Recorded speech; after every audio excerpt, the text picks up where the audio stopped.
मैं जब भी सुबह सुबह अपने छोटे बेटे को स्कूल बस के लिए जा रही होती, सुबह 7:30 बजे उसकी स्कूल बस खुलती थी, मैं भी उसके साथ जाती। रास्ते में एक छोटा सा पार्क मिलता था।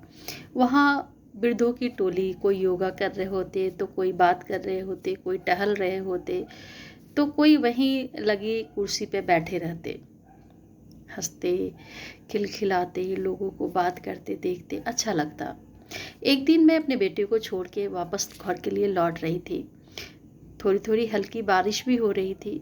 तब मैं वहाँ देखती हूँ कि एक बुजुर्ग महिला जो कि 80 साल की थी वहीं कुर्सी पे बैठी हुई थी, शायद किसी ख्यालों में खोई थी। मुझे लग रहा था कि उन्हें शायद कुछ प्रॉब्लम है या कुछ तो बात है जो बारिश हो रही है। तो मैं उनके पास जाती हूँ और उनसे बोलती हूँ कि अम्मा, बारिश हो रही है, आप कहे तो मैं आपको आपके घर तक छोड़ाऊँ। तो अम्मा मुस्कुराती हैं, बोलती है नहीं बेटा, मैं ठीक हूँ, चली जाऊँगी। पर मुझे ऐसा लग रहा था कि शायद वो बहुत दुखी हैं और किसी ख्यालों में खोई हैं। बारिश सब लगभग बंद हो चुकी थी। मैं उनके पास बैठ जाती हूँ और बोलती हूँ अम्मा, बुरा ना माने तो क्या मैं आपसे कुछ बातें कर सकती हूँ।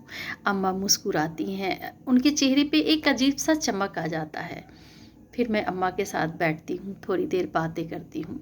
बातें ही बातों में वो बताती हैं कि बेटा, ये छड़ी की तरफ इशारा करती हैं कि ये छड़ी देख रही हो, ये मेरी बेटी ने दिया है। मेरी भी एक बेटी है जो तुम्हारे जैसी है। अभी तो वो नहीं रहती मेरे साथ, पर उसने ये छड़ी दिया है कि अम्मा, यही है आपके बुढ़ापे का सहारा। बस यही है एक छड़ी जो हमारे पास है।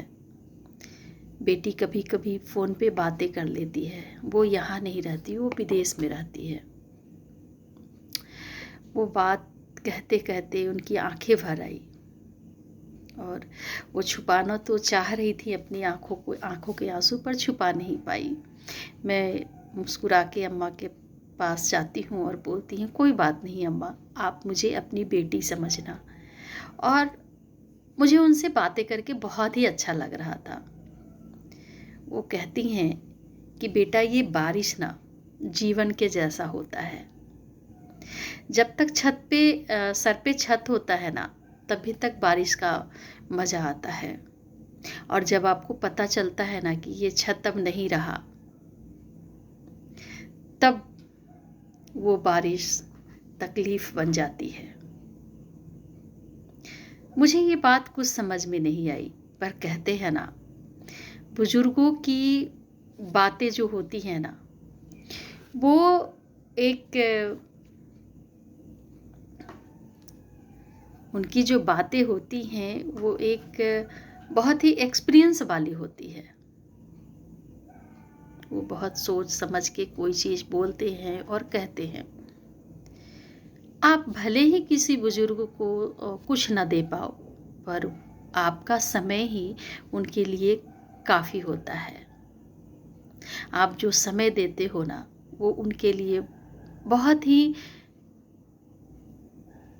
एक बहुत ही अच्छा पल होता है, जो वो चाहते हैं कि कोई हमसे बात करे।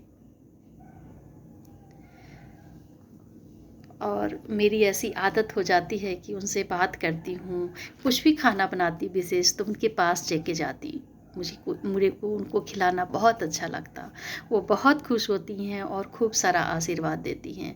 मुझे आज लगता है कि जो मैं अपने मम्मी पापा के साथ नहीं कर पा रही, शायद किसी के साथ तो कर पाऊँ। एक्चुअली मैं दूर रहती हूँ अपनी मम्मी पापा से, बच्चों के साथ। कल मेरी भी उम्र हो जाएगी, मैं भी शायद उस उम्र में आ जाऊंगी।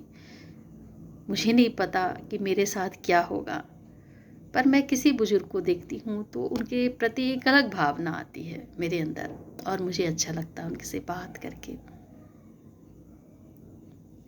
तो आप लोगों से मेरी कहानी के पीछे का संदेश यही है कि आप भले ही उनको कुछ ना दे पाए, पर थोड़ा समय ज़रूर दें। आपको अच्छा लगेगा। उनकी बातें, उनकी आशीर्वाद आपको बहुत आगे ले जाएगी। आपको ये मेरी बातें, मेरी कहानी कैसी लगती है, अपनी राय ज़रूर दें। फिर मिलते हैं अगली कहानी के साथ।